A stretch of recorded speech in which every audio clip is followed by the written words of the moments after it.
Have you ever considered how pressure adds to a high stakes situation? You need to think about that because it can heighten it beyond what you're ready to handle. Stay right where you are. Welcome to How to Get What You Want. This podcast is for driven women ready to claim their goals and navigate their careers with clarity and confidence. Join me as we explore real stories, tools, and strategies to help you steer your career exactly where you want to go.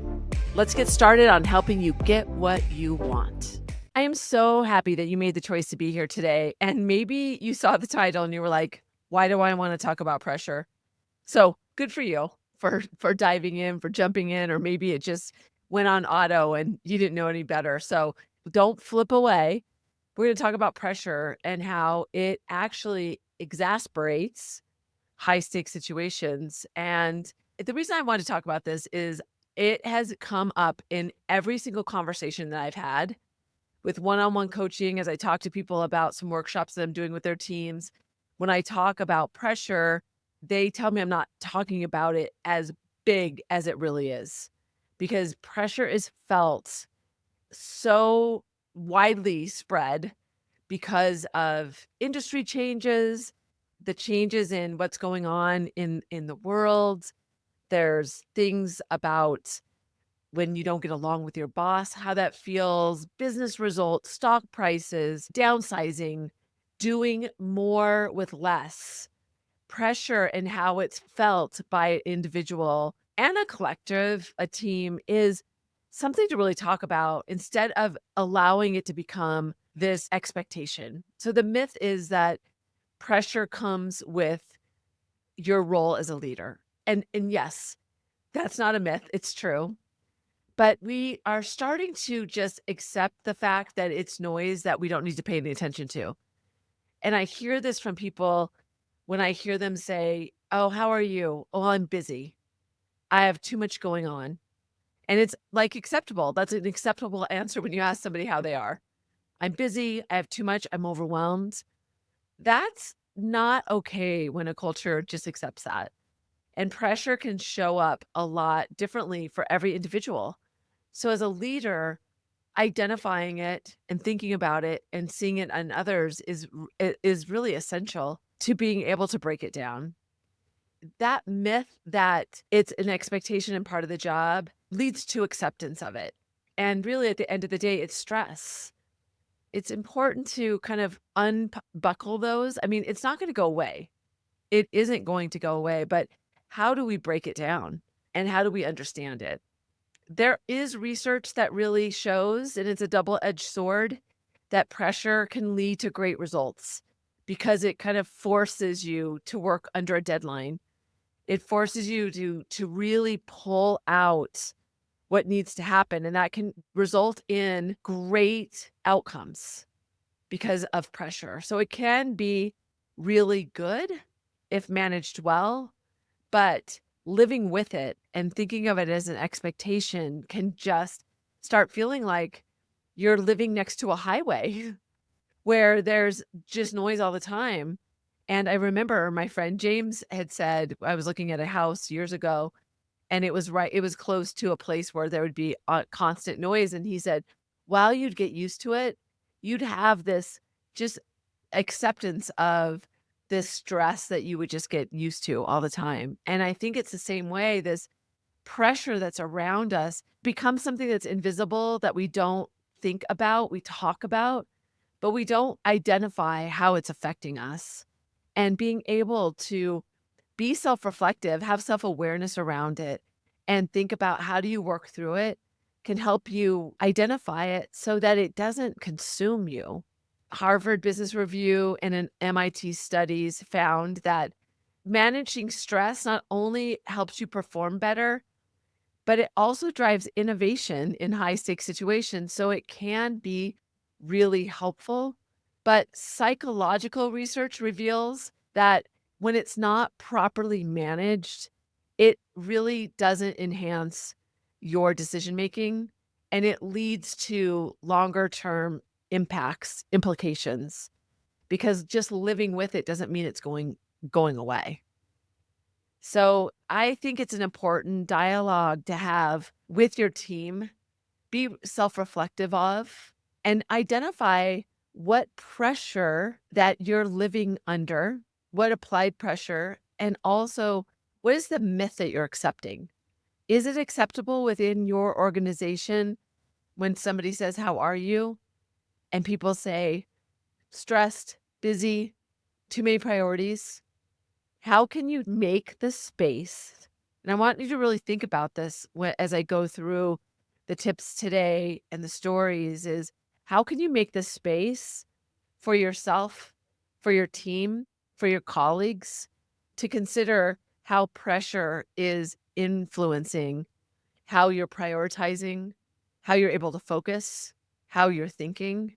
And when you face a high stakes situation that's really important to you, that additional pressure might be adding to your inability to really clearly focus and think because pressure can cloud your thinking.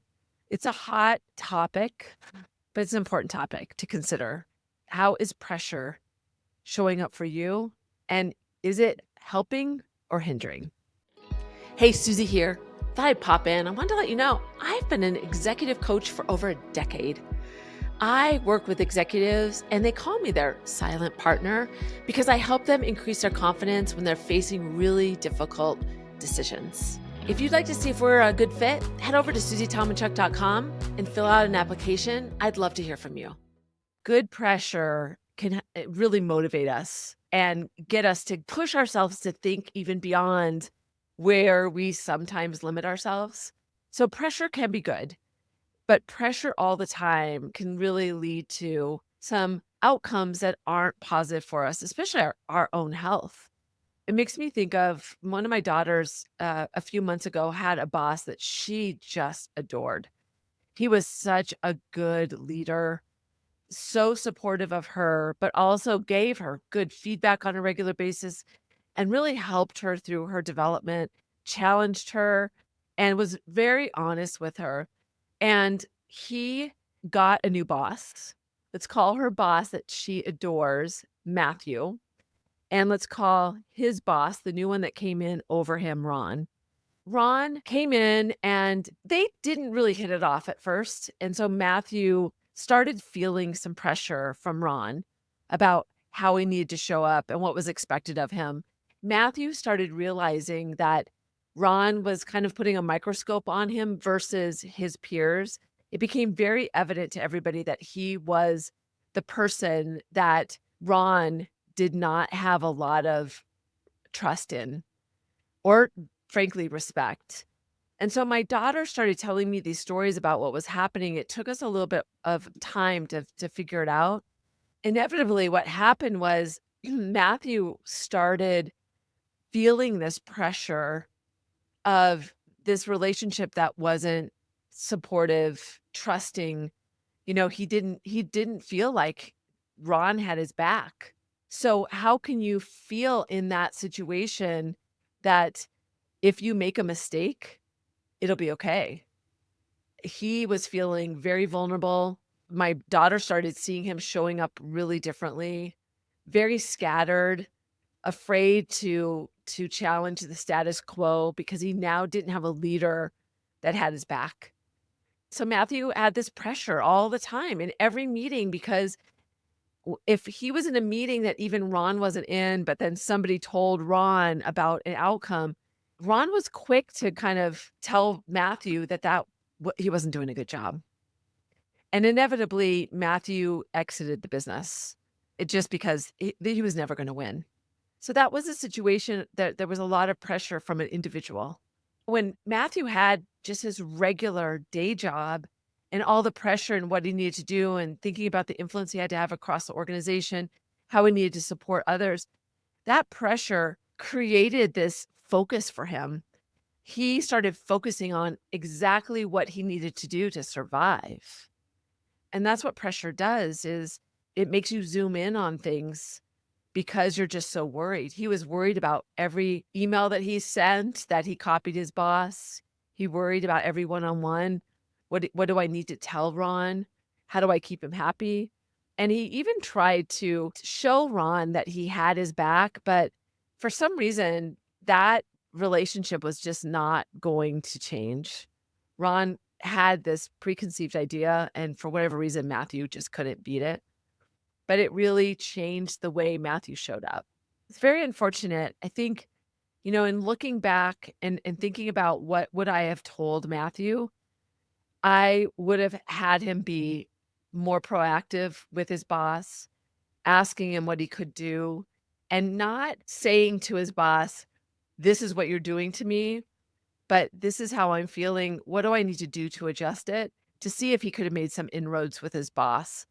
In this case, Matthew was so focused on being a good leader for his team, which is really important, but it's interesting to me that leaders also need to think about how do they manage up to their boss. I can't help but think that Matthew didn't really spend a lot of time considering the interests of Ron and what he needed to do that to turn that relationship around. So that pressure was just always on Matthew's shoulders. And inevitably, he just decided this is not the right situation for him, which I think was the right move for him. Sometimes suffering through is not the right context. When I think about other situations where we would have a proposal that needed to go out, and inevitably everything would come in the last minute, an hour before we needed to pull it together. And I remember the team coming together, like that pressure was actually a positive thing because knew we were in this together and we need to do this together, but that was short-lived. Those deadlines, that pulling together, that's positive pressure. It's when pressure is constant that it leads to just that focus of the wrong priorities sometimes. That's what I'm hearing from leaders is help my team understand that when pressure's applied, they need to make sure they stay focused on what's important. And if you look at pressure and making progress, so many times our brain just needs a break from it. And I tell people sometimes I'll be working on a presentation, I'll be engulfed in it. And then all of a sudden I'm on my phone shopping. How did that happen? And what happens is I think your brain needs a break from it and wants to go do something else. The other thing that happens under pressure is that people focus on something that they can control, like leaders become micromanagers under pressure because sometimes it's easier to get in, jump in, and get it done because it serves that ego and it also makes you feel like you're making progress. So pressure is really important to consider as a leader is how is it affecting you and affecting your leadership?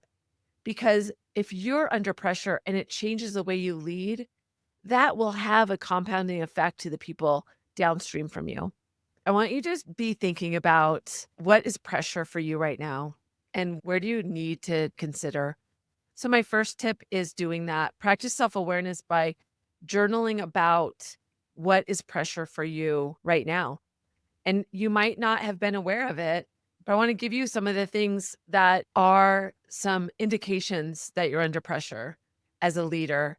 I mentioned micromanaging, jumping in, being stressed, not being clear headed. That's an obvious one, it feels like. Firefighting instead of leading, just wanting to jump in when something needs to get fixed, not setting boundaries, being busy, not productive, and the focus on the wrong people. So when you think about pressure, what of those things are happening to you right now that you need to consider and spend some time journaling? Maybe just take 10 minutes, 15 minutes and start to understand what's behind pressure. I mentioned earlier, it could be the relationship you have with a boss, industry challenges, needing to have more sales, having too much to do and not enough people.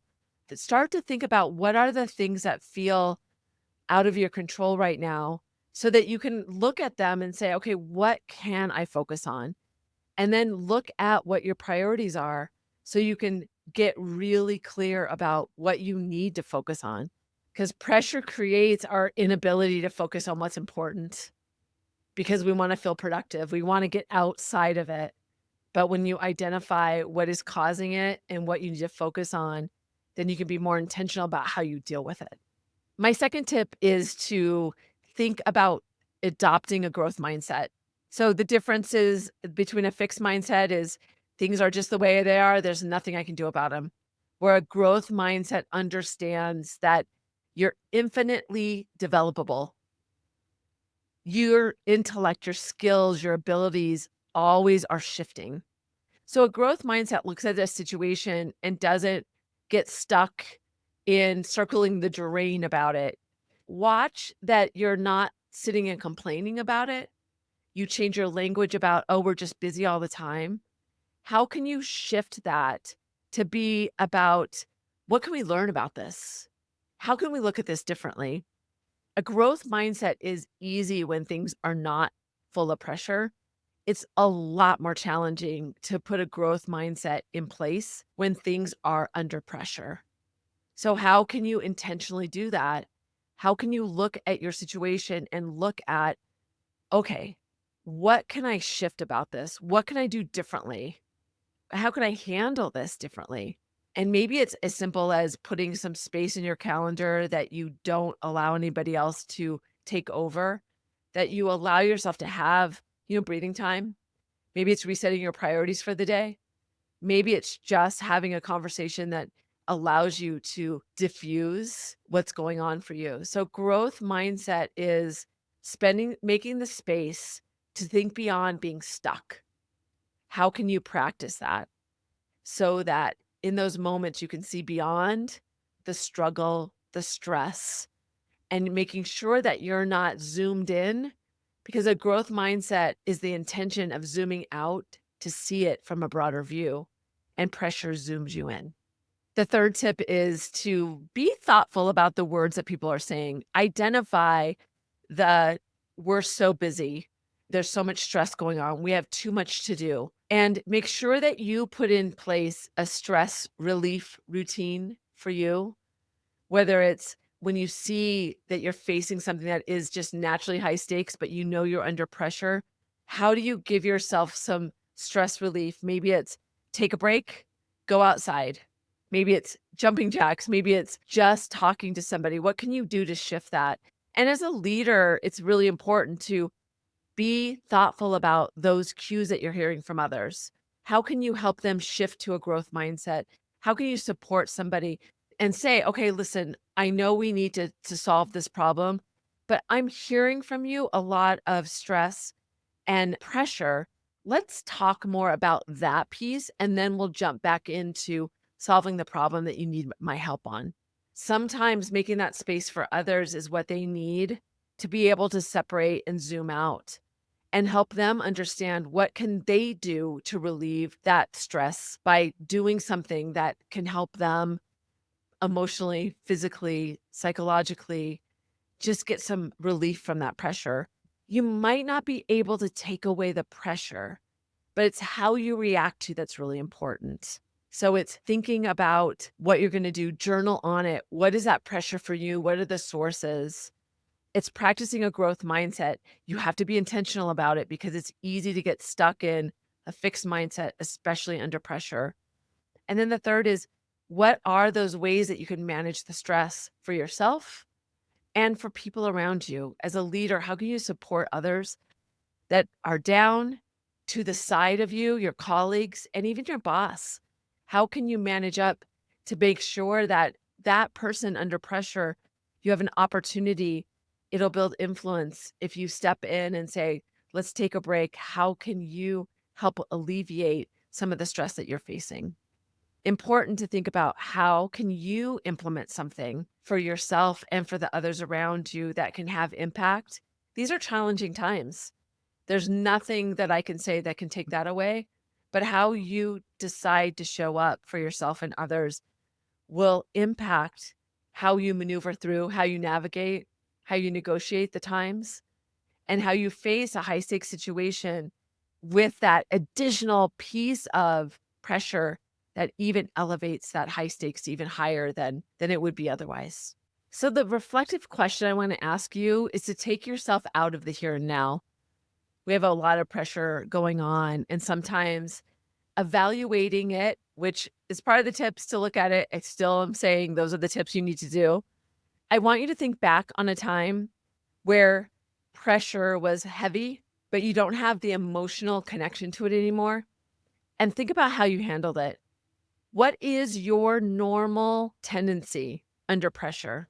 When you look at yourself from afar and consider what is your natural reaction, it might bring some insights into how you can help yourself now without the pressure of the pressure.